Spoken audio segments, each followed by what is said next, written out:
বেশ তাকড়া করে ব্রেকফাস্ট বানাবো আজ। ও আচ্ছা, তুমিও ভালোবাসো আমার মতোই খেতে? তাহলে চলো বানিয়ে নিই। এখানে গোটা মুসুর আর রমা কলাইটা রাত্রেবেলায় ভিজিয়ে রেখেছিলাম, সে ফুলে ফেঁপে ডবল হয়ে গেছে। কুকারের মধ্যে দিয়ে দিলাম জলের সাথে স্বাদ মতো লবণ, ডাল, হলুদের গুঁড়ো, জিরে গুঁড়ো, ধনে গুঁড়ো, কাশ্মীরি লঙ্কার গুঁড়ো আর একটু স্বাদ মতন চিনিও দিয়ে দিলাম।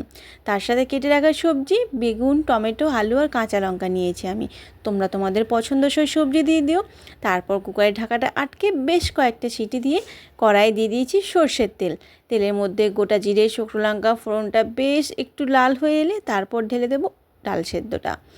একটা আলুকে তার সাথে গলিয়েও নেব, তাতে বেশ মাখো মাখো হবে।